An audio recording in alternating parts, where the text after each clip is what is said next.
It is now 10:14 a.m. Today is September 13. We are here at the Senate Chamber of the Honorable Jesus P. Moffinas Memorial Building, and I now call this Fiscal Affairs Committee meeting to order. To introduce the members present here today, we have to my far left Senator Carl King Neighbors, to his right Senator Dennis Mendiola, to my right Vice Chair Senator Karina Magofnia. I'm Donald Manglonia, Chair for Fiscal Affairs, and with four members present, we have the quorum to proceed with today's meeting. Senators Paul, Celine, and Jude are excused from today's meeting. Also assisting the committee, we have our fiscal analyst, Dave Delpon, our legal counsel, Joe Bermudez, Sergeant at Arms, Ben Terlahi, and IT Manager, Jonathan Diaz. At this time, members, can I get a motion for the adoption of today's agenda? So move. All right, all in favor, say aye. Opposed, nay. Motion carries. We now move down to public comments, and the floor is open. Seeing that there's none, we will close the public comment portion of the agenda and move down to new business. And members, up for discussion, we have House Bill 23-115 HD1 HS1 to make appropriations for the operations and activities of the government of the Commonwealth of the Northern Mariana Islands, its agencies, instrumentalities, and independent programs, and to provide budget authority for government corporations for fiscal year 2025 and other purposes. Any discussion from the members? Recognize the Vice Chair. Thank you, Chairman. If we could please turn to page 40 under section 712 reporting requirements. Actually, section. Come again? What page? Oh, 40, but it's actually not on page 40. I wanted to propose, if I may, adding language to section 712 letter. Looks like it'll be under number 2. So wait, A1, 2. And then after E, if I may, I would like to propose that we add language to say something to the effect of requiring the Secretary of Finance to provide all other financial resources that were not identified in the revenue projections for FY25. That Has been received. has been received, yes. Okay. If that's okay with the members. Okay, Yeah. thank you. Council, can we finalize the language? Jolene? Okay. And another for letter G, that all interfund transfers, which are the in and out transfers, whether or not they are or over 200,000, whether or not they were authorized or unauthorized, if we could require that reporting shall be reported to the legislature as well. Sorry, what's the... Oh, sorry, I'm It's, just the adding. next, Yeah, there will be a next letter. So it'll be letter G. I'm proposing that we insert the language requiring the Secretary of Finance to report all inter-funds transfers, all the in and out transfers from the general fund to other government accounts, whether or not they were authorized in the budget or unauthorized, if they were greater than 200,000. Thank you. No objections? And I think that's all I have. Thank you, Chair. Thank you, Vice. So to clarify, then adding an F and a G, an F would be to report on all revenue received outside what has been identified in the budget submission, or something to that effect. Correct. Yes, correct. And then G is all interfund transfers over 200,000 to any department or agencies outside the CNMI government. Yes. Okay. Thank you. Thank you.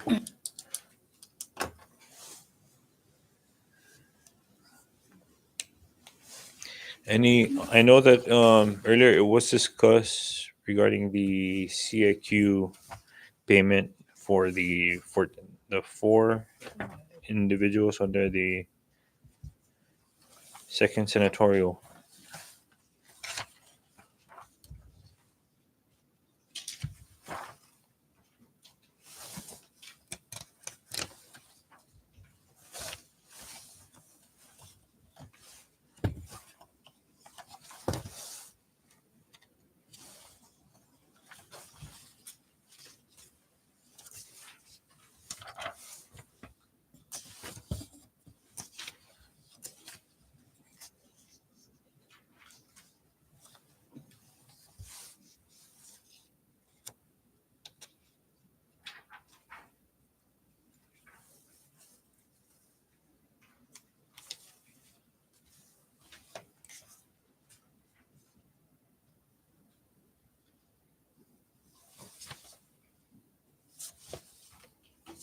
I think that we are going to include language, right? Section 707,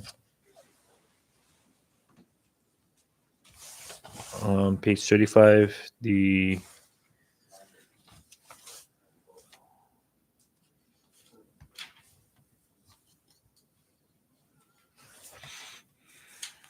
for under section D, right? 707D, to indicate that these positions will be funded by business units 90, 40, and 44. Yeah. Dave, recognize.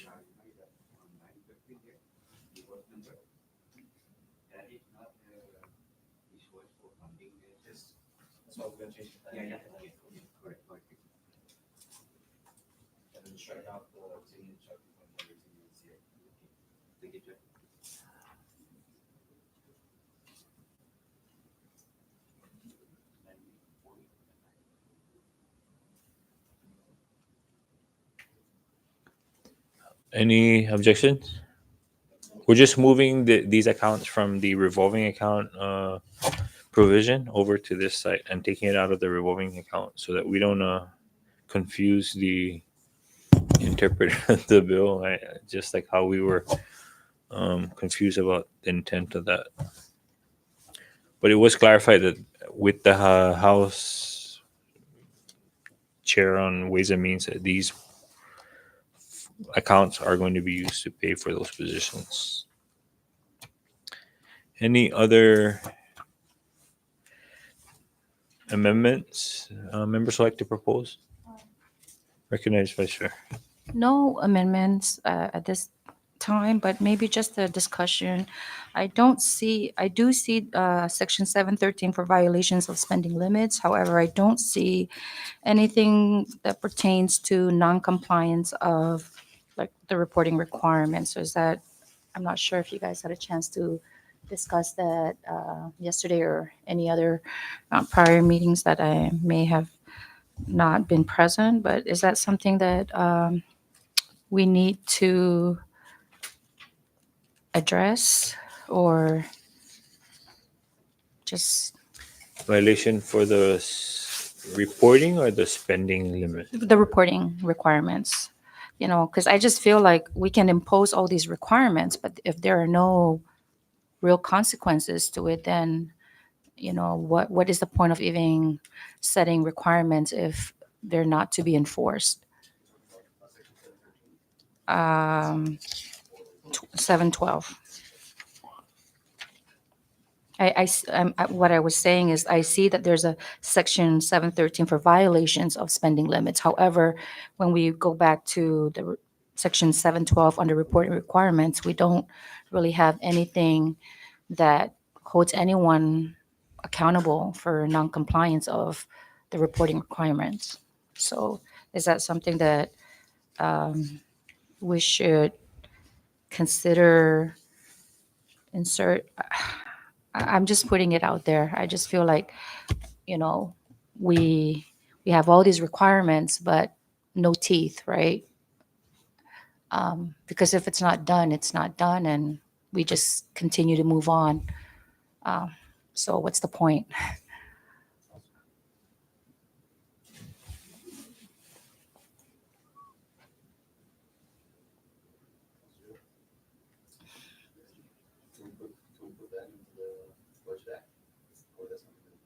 Or is that on a separate, maybe need to amend an existing statute or? I think most of those were, those reporting requirements does not have a penalty. I mean, but how can we be sure we are getting the reports on time and the accuracy of it, right? I mean, these reports are very useful for us to make sound decisions and for planning purposes as well. So I just feel like, what is the point of, requiring these reports to be submitted to the legislature if only some of the reports are being submitted and not the rest, right? Senator Carl. I guess in line with that, so what I'm understanding is what is the consequence of violating the Budget Act as it Yes. pertains to reporting requirements? If you look at 713, there's a violation for spending limits. Right. Unless you want to put that as an A and B and for violation of reporting requirements. But I feel like spending limits is completely different from reporting requirements. Spending limits are your, expenditures. All I'm saying is if we change 713 violations. To of violations, spending okay. limits And, reporting okay. requirements, and then we put the penalty under B. Okay. But this for spending limit, I guess the salary is going to be suspended. Yeah, but this one was vetoed, right, Joel? It's It fine. was. I mean, we can insert it again and see. Yeah. I mean, it's there for violation of spending limits, but as Yeah. far as the reporting, I mean, one penalty that we have in the Planning and Budgeting Act was any agency or autonomous agency, one of the two that does not submit on time shall be penalized $5,000. And according to OMB, they would have to bill the agency that $5,000. So I don't know if you I mean, want to I apply for, the same.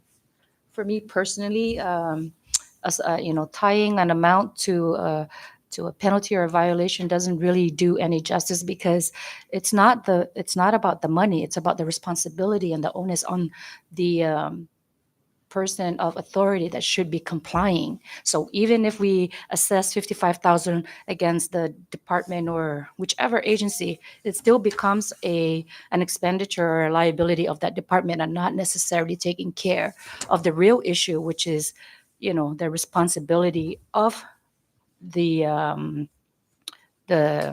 expenditure authority or the department head to ensure that, Well, the it's almost the requirement. same thing. If you fine them $5,000, that takes away 5,000 from their operational needs, which limits their I ability mean, to and perform some are more duties. conservative and care about what impact it has on them financially, and some others are just like, well, it doesn't really have a real impact on me, right? So I'm just saying, like, if we're gonna hold someone accountable, we gotta hold them accountable where it has an effect on them as the authority of that position. Senator Mendiola.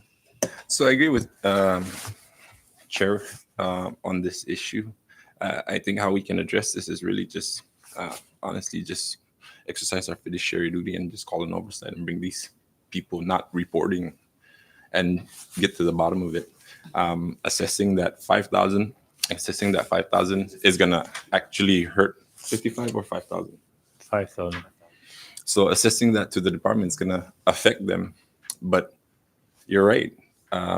Not holding the individuals responsible, the fiduciary duty of reporting this, not holding them accountable, is really just saying, you know what, we'll pay the 5,000. We'll just keep paying that 5,000, whatever. But we're actually hurting the department. So I think what we need to do is that we need to start taking this a little bit more seriously and start bringing these people in and actually holding them accountable to their lack of, if I may. That's just my opinion, and Right. I do agree with you, Chair. This is something that we need to take seriously, especially in light of like these budgetary constraint. Right, as legislators, we need to scrutinize these fundings and make sure that it's being expended the way it's designed to, and we're not just circumventing the budgetary act. So Right, because I feel like, an assessment of $5,000, yes, it's going to hurt the department. And yes, you might, the person might hear from his or her superior, but after that, what? Right? There's no real consequences. And so I think, for me, when you really start holding someone accountable for what they're supposed to be doing, and understandably, there's so many things that are going on, and I can understand if a deadline is passed, but there also needs to be some form of communication, whether requesting for an extension or some kind, right? But regardless, there has to be some accountability and responsibility, especially for positions, of such. I mean, these are, of great importance positions that, when you took the responsibility, that you're going to be faced with a lot of requirements, especially when it comes to reporting. So I'm just saying, let's pick up the standards and let's start holding people accountable and responsible for what they agreed to take on.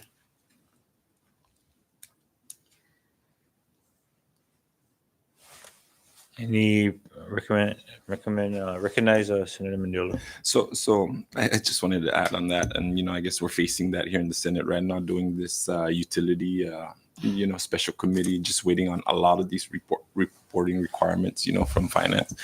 It's just really just a back and forth on just information that's not clear, and then when we're sitting here trying to deliberate, the information is really not clear. So we're just kind of playing this tag where we just keep going back and forth and just wasting time.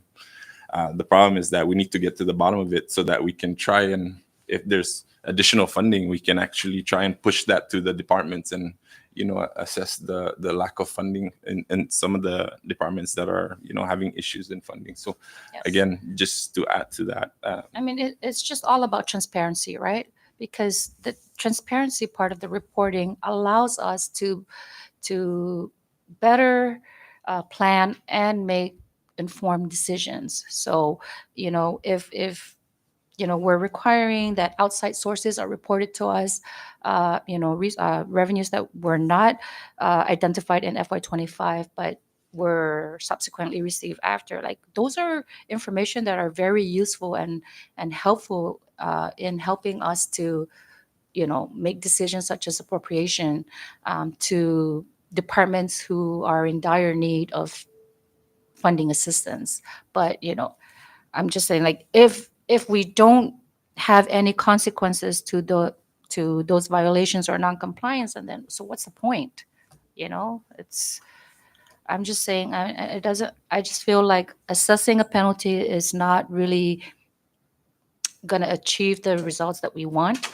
But I think if we start putting consequences that actually have an effect on them, right? I mean, that's too drastic. I say, perhaps maybe like, first warning, right? Not, and just bring the awareness.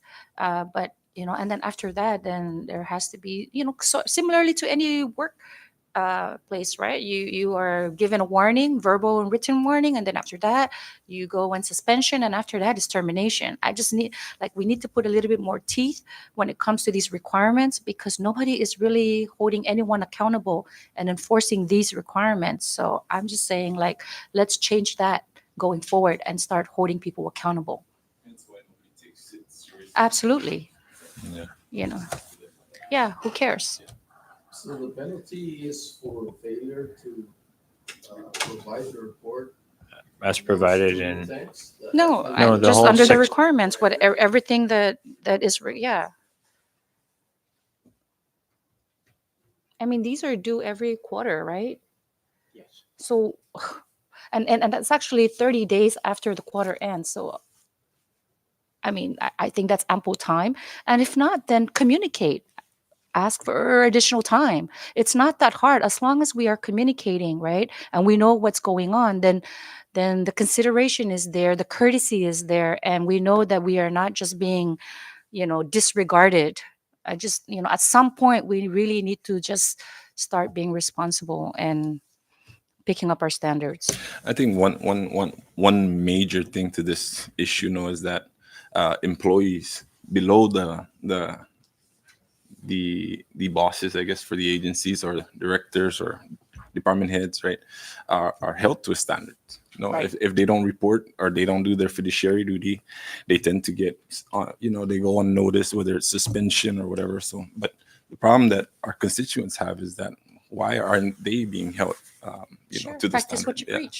So yeah, that's the biggest cry here is that, we gotta address the situation across the board and not just, just to the subordinates that are actually doing these I reporting agree. standards.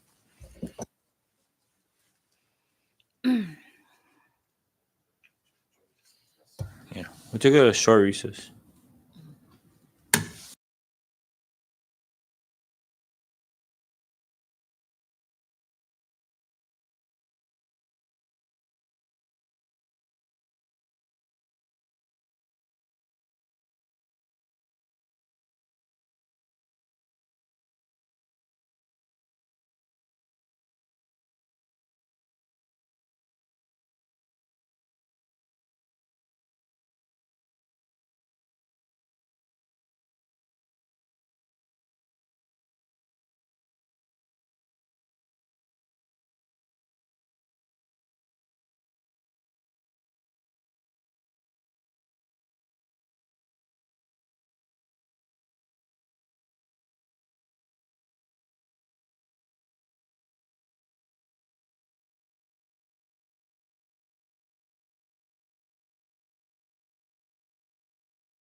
Okay. All right. We now rise back from recess. Prior to going to recess, we were under section 712. The vice chair had made recommendations by adding additional section or subsections. However, council clarified that the two addition the proposals are included in other sections of the bill. However, we just wanted to clarify with the provision on the reporting requirements, which is under council section. What section is that? 203. Adding a section C. C's already there, we'll add it. Sorry, adding a section D that basically mentions that the Secretary of Finance shall report any additional revenues that are in excess of 200,000 that have been received that are not identified by this act. And so we're just adding additional language there. As for the penalties on the failure to report, it is proposed by the committee that we include similar language to what was indicated in section 713. So just taking that same language and applying it to 712 in terms of the violations of that section. Any other recommendations or amendments they would like to propose to the draft? If none, all in favor of adopting the draft with the additional amendments as proposed today, say aye. All opposed, say nay. Motion carries. We will take about a 15 to 30-minute break to finalize the schedule, which is the allocation portion of the budget bill. It's pretty much set, just a few tweaks, and then we'll explain the actions when we get back into committee meeting. So at this time, we'll take a short recess.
We'll go ahead and go back into our committee meeting.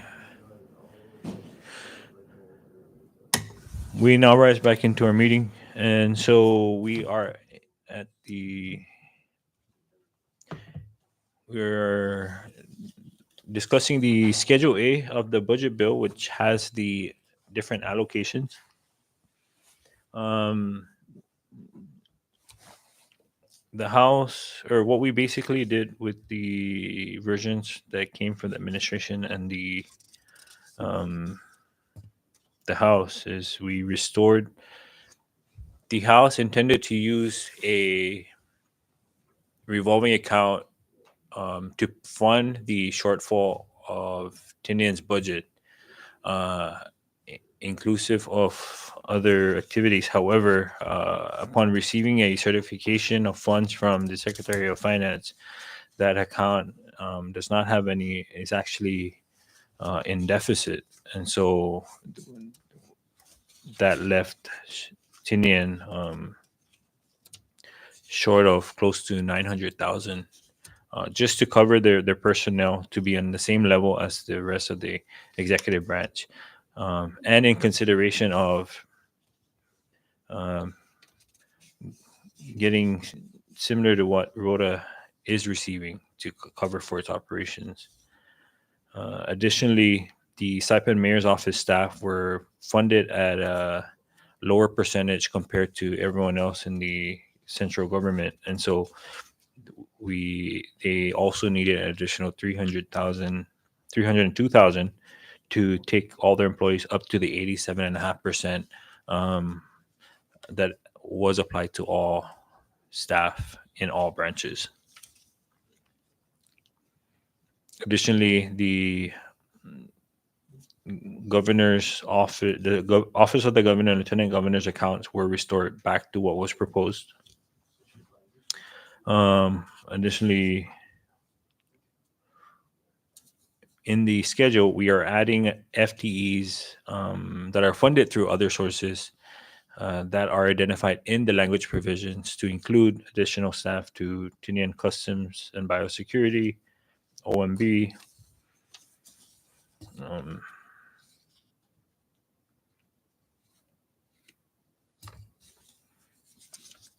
And so, with that, Dave, can we get the final impact?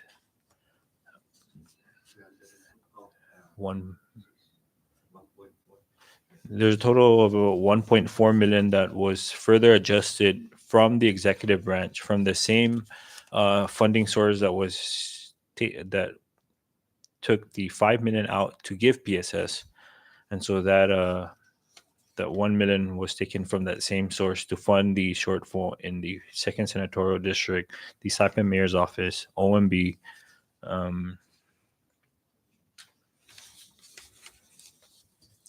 And so, with the understanding that the committee during its recess had just signed the the committee report on the construction tax, which proposes to tax the general contractors the 3% more than what they're already paying. That could realize revenues in excess of 7 million just on the two projects that Secretary of Finance had identified, not taking into account the other projects that are coming down the pipeline through Office of Grants Management and all the other entities that are receiving federal funds. But also, there's an understanding that the construction tax bill, should it be signed into law, the administration will take a look at the fiscal impact of that bill, and once we move into the start of the fiscal year, the administration will provide to the legislature a revised budget plan based on the new tax bill that, if signed into law, will effectuate. And so, right now, we included in the provision the authority for the executive branch to advance allotments just to meet the needs of the employees that are affected by the monies that were given to PSS and to cover the shortfall of the other agencies. And so those will be addressed hopefully within the first month of fiscal year 2025. Additionally, one of the main adjustments that the committee took was to dollar fund DPL. DPL projected to bring in 5.6 million in land leases for next fiscal year. However, through investigation by the committee, we have identified that DPL had already reserved the 5.6 million in the current year for what they project to receive in fiscal year 2025. And so DPL, should not be holding on to any of these funds. And so by dollar funding them for next fiscal year, they are being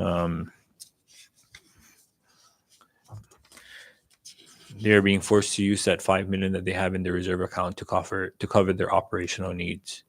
Additionally, we have $1 million that the committee would need to appropriate to DPL for any additional operational needs they may need. But absent any spending plan from the department, we will hold on to that bill until DPL furnishes a copy of their spending plan on that 1 million. But with the 5.6 million that was reported for their expenditures for next fiscal year, and that they can use their reserve money in their account right now to cover that, those will include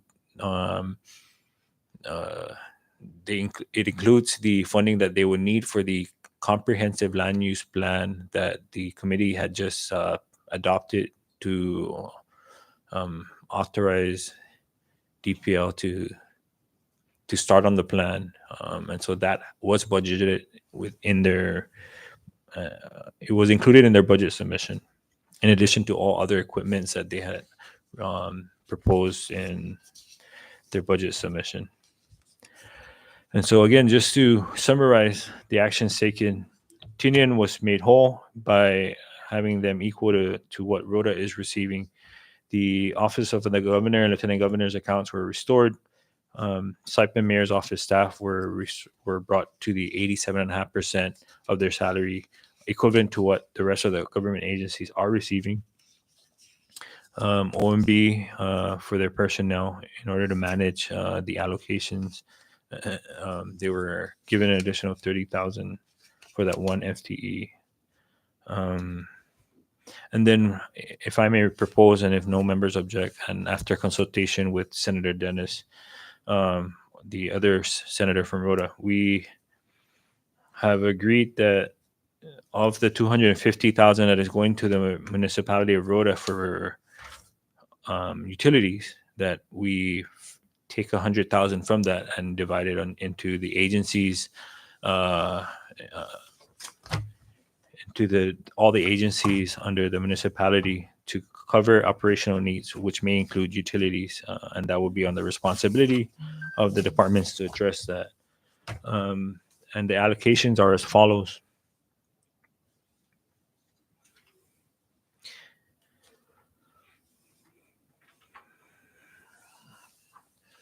Uh, 5,000 for Commerce, 10,000 DLNR, 10,000 DCCA, 15,000 for the Department of Finance, 15,000 for the rest of these agencies: DFEMS, DPS, and DPW. Municipal Council, 10,000. Labor, 5,000. And so that will equal the 100,000 in addition to the 150 that is left in the utilities account. Any concerns or objections from the members? All right. No, if there's no objection at this time, members, any other concerns, recommendations, or amendments they would like to make to Schedule A? If there's none, based on the breakdown that I've provided, as well as what has been given to you by Dave, to include the new amendments that I proposed with the municipality of Rhoda, as well as OMB and the Saipan Mayor's office. All in favor of adopting the Schedule A as discussed, say aye.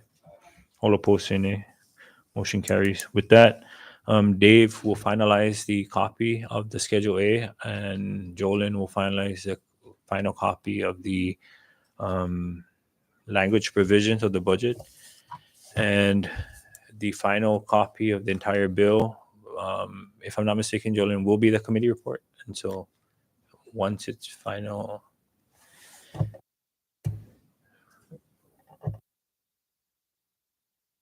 the final copy of the budget bill will be the bill that will be pre-filed for session, and hopefully it will be on session by Wednesday. Any other questions or concerns by the members? If none, we now move down to miscellaneous. Any comments from the members? If there's none, at this time, while I would like to reserve most of my comments for the session, I'd like to take this opportunity to thank all the agencies that came out and provided answers to the committee, as well as all the agencies that were involved in providing information to our staff here to help facilitate the budget process.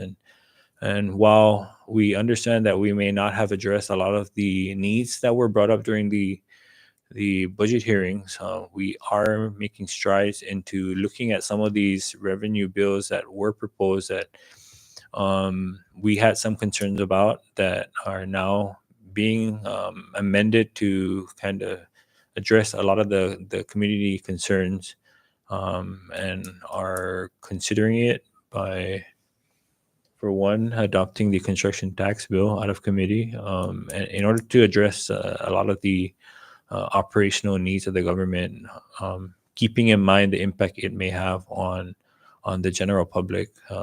Additionally, we also adopted the vape tax bill, which is still being finalized, and that would hopefully assist in funding the critical programs like Medicaid and the Health Network program.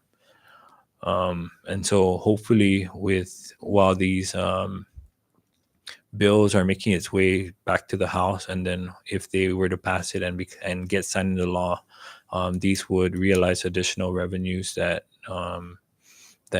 we may see in fiscal year 2025, and that we can come back and revise the budget to better address the operational needs of the entire government in all branches. And so the legislature has also taken a hit in terms of austerity. And so I know several agencies have other sources to help supplement that loss. And so that is why we continue or we are including again the revision on the revolving fund accounts to allow for the agencies to determine whether there's enough funds there to help cover some of the shortfall that have not been addressed in the general fund appropriations. And so that's all I would like to share for now. And any additional comments I'll provide during the session when we act on the bill. With that, if there's nothing else from the members, I know we have a RDP meeting still on Monday. Yes. And so at this time, can I get